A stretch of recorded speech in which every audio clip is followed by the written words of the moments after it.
Hi everyone, welcome back to my channel. My name is Meera and I make lots of videos regarding coming to the UK as an international student, navigating your way here and finding part-time and full-time jobs in the UK. In today's video, I'm going to talk about the 5 things that you need to do as an international student if you want to look for a full-time job in the UK. First, I'm going to tell a bit about my journey. I landed in the UK in September 2023 and I had my first full-time opportunity in the UK in January 2024, which is within 4 months of coming to the UK. Today, I'm going to talk about my journey, the things you should be doing, and the best approach to finding a full-time job. I did my master's in the University of Warwick in cybersecurity, and I wanted to find a job in cybersecurity after I graduate. From the day I landed, I made sure that I keep applying for jobs and I'm focused on getting a job. So I have broken down my process and the steps that I think work the best in 5 ways. The first thing that you need to do before you start applying to jobs is obviously have your CV and your cover letter ready. I feel like the biggest step where international students make a mistake is in their CV. They either have wrong formats, or they are too late to make a CV, or they do not put in enough time while making their CV. There is a certain standard of format that you need to follow when you are applying for jobs in the UK. And according to what I have seen, a lot of international students get this format wrong. The other mistake that international students make is that they wait for creating the CV until the last minute. So suppose there's a job opening today and the deadline of it is probably like in a week, for example. Then students make the biggest mistake of starting to create their CVs at the last minute, but that shouldn't be the case. You need to have your CV as a background prep that you have done and kept so that when you see that job opening, you can straight away go and apply. So the first thing that you need to keep ready before you start applying for jobs is having a CV and also a cover letter. The next thing that you need to do is you need to search for the right kind of jobs. A big mistake that international students make is applying for the wrong jobs. They may have a CV, they may have a cover letter, and they would be spending hours and hours applying for jobs, but they would just have one complaint that they're either not getting selected or not getting any callbacks for interviews. And the biggest mistake is not finding the right kind of jobs. You need to understand that as an international student, when you come to the UK, you have 2 paths to take. One is a path of the graduate route, and the other is of finding experience jobs. So if you have less than 3 years of job experience, it's better for you to apply for graduate roles in the UK. But if you have anything more than 3 years, you need to be applying for experienced roles. And this is the biggest mistake that students make, is not understanding what kind of jobs are appropriate for them. The next thing that you need to do is look for these jobs in the right places. So if you have the CV, the cover letter, you also know what kind of jobs you have to apply to, but you do not know where these jobs are, then there's a huge gap between you getting that job and you doing your applications. So if you are applying for graduate roles, the best website that can help you is GradCracker or brightnetwork.com. At least these are the 2 websites that I used when I was trying to find for graduate roles. If you're looking for an experienced role, the best place for you is either Indeed.com or LinkedIn. This is a bit of a complicated topic, as people claim to say that LinkedIn is useful for finding all kinds of jobs. That may be true up to a certain extent, but I believe that if you're looking for graduate roles, it's not much of the referrals that are going to help you land the position, and it's just going through websites like GradCracker and Bright Network that could be more helpful to you, which at least was the thing in my case. So now we know that we need to have a CV and cover letter. We need to look for the right kind of jobs, which is either the graduate roles or experienced roles. We also know where to look for both these type of jobs.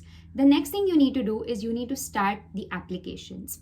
One of the most common mistakes that I have noticed international students do is they would apply for 10 to 15 jobs in a day and they keep no track of this. So if I ask a student after a week that which company did you apply for, what was the package, or what city was this located in, the student would just have no idea and would have to open their emails and go through a ton of messages, and it just gets very complicated. And I think this is the easiest ways that you could become really unorganized. So the best thing that I would suggest to anybody is something that really helped me, is from the day one of applying jobs, you maintain an Excel sheet. So this Excel sheet should have certain columns such as name of the position, the company you're applying to, the package, the city, basically the location where the job is.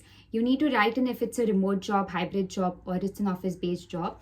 And you can write the status of the application, as in, have you applied, is it under review, are you going through interviews, have you been rejected, is it on hold. You can write these kind of details in that column, and you need to also write down the date that you have applied for this job. So this is the most organized way. So say you found job A and you go to the website, you apply, you put in all your details, you've submitted the application, you come back to your Excel sheet immediately, you fill out all these details, and then you move on. So this is the approach I would suggest everybody to follow when they are applying for jobs, because it makes things very easy when you go down the line, because UK jobs don't get back to you very fast. It may take weeks or months or a really long time. And until they get back to you, you're going to forget what was the job that you applied for. And it's going to get really complicated for you to go and check for it. A pro tip that I would add on to this for somebody who wants to be even more organized is, before you begin your full-time job applications, create a separate email ID. And whenever you apply to jobs, do it with that same email ID, so that you're just going to have one place or inbox where you're getting everything related to your jobs, and they don't get mixed with other tons of emails that come in, because of which you might sometimes miss out on some round or any important notification from the employers. So this is just like another option that people could do if they want to be like even more focused about the whole process. Another thing to do in step number 4 when you're applying for these jobs is make sure that the quality of your applications is really good. I hear a lot of people saying that, I applied for 10 jobs yesterday, I applied for 10 jobs today, nothing's working out, I'm just applying, I've applied to more than hundreds of places. This is the most common complaint you will hear from international students. But it does not mean that because you applied for 100 jobs, you're going to land one. Because I don't know what is the quality of your applications. It is very much possible that you're looking at a job opening and just going around and filling all the details in a hurry, not changing your CV, not looking into the details of the application, just clicking submit, and then going around telling everybody that, I have applied for XYZ number of jobs. So this is another thing that you need to look into, that the quantity of the jobs don't matter, it's the quality. Even if you decide that you want to apply for 2 jobs in a day, that's a very good number. Personally, when I was applying for jobs, I made sure that I applied to 1 to 2 jobs every single day. Like, no matter what would happen in my day or how busy I was, or if I go out or I would be traveling with my friends or any of that stuff, I would still make sure that I apply to at least 2 jobs before I go to bed. So 1 to 2 is a very good number. And you don't need to stress yourself where you have to do tons and tons of applications every single day, because it's not at all about the quantity. It's just about putting in a really high quality application which has all the accurate details about you. You need to check in everything that you're filling in and not be in a hurry about this, because if you submit a shabby application, that just reflects your personality. It shows that even while applying for the job, you're not being serious about it. So just imagine how you would be at the actual job. So that doesn't give a very good impression to the employer. So make sure you fill everything in detail, and please make sure you tailor your CV according to the job application. Every student must have one CV that they have made and it's ready, but this CV needs to have multiple formats as in when you apply for different job roles, and it needs to be tailored according to the job description. If you want more help with your CV reviews, you can check the link in the description. I have TopMate sessions that I take with a lot of students, and I help them with their CV reviews, and it has really helped a lot of them. So make sure you check that out if you want any help or you want someone to have a look at your CV.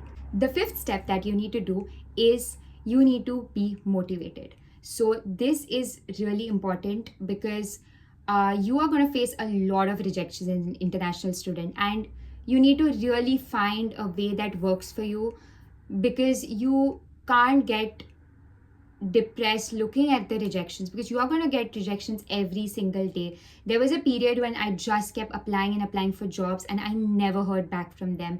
And in my case, I applied for graduate roles, which are really really competitive because all over the UK, all the students from their bachelor's and master's can apply for these graduate roles, and it gets really competitive because of the several rounds they have, the complicated application process, and obviously, like I mentioned, the competition. In such cases, you're going to face rejections every single day. So, my best suggestion would be, if you see a mail, it's a rejection mail, quickly scroll down, see if there's a feedback. If you have a feedback in the email, make sure you copy that and paste it in the Excel sheet as a learning or just a way to document why you have been rejected from that company. After you do that, just close the mail. Do not look into it, do not care about it. Just pretend like you never even got it. Like the rejection shouldn't matter to you. Just remember, your work is just keep on applying. It's not your responsibility to see if you have been rejected or how, or oh, but my interview was really good, or I have done something with so much efforts, why was I rejected? Don't take your mind in that direction. Just remember, that's not the direction. That's not what is going to land you your job. Your work is keep applying with consistency, and one day you will have that job. So these 5 steps are the best way that you can apply for jobs in the UK. I know this video does not talk into very huge details about actually filling out the applications or further details about each of the steps, but this was a sort of approach that I wanted to share with everyone who is just new to applying jobs and is going to start their job application in the UK, because this video can be like a basic structure for you, so that you know how you're supposed to begin and an overview of the different steps that you're going to be going through. If you like this video, make sure you check out my other video on how to find a part-time job in the UK. I got my first part-time job in the UK within 3 months of landing, and I'm sure that video can help you out as well. Once again, subscribe to my channel if you want to see more tips on how to apply for jobs in the UK, and make sure that you check the link in my description if you want to schedule a one-on-one session with me regarding your CV review or anything in the job application process.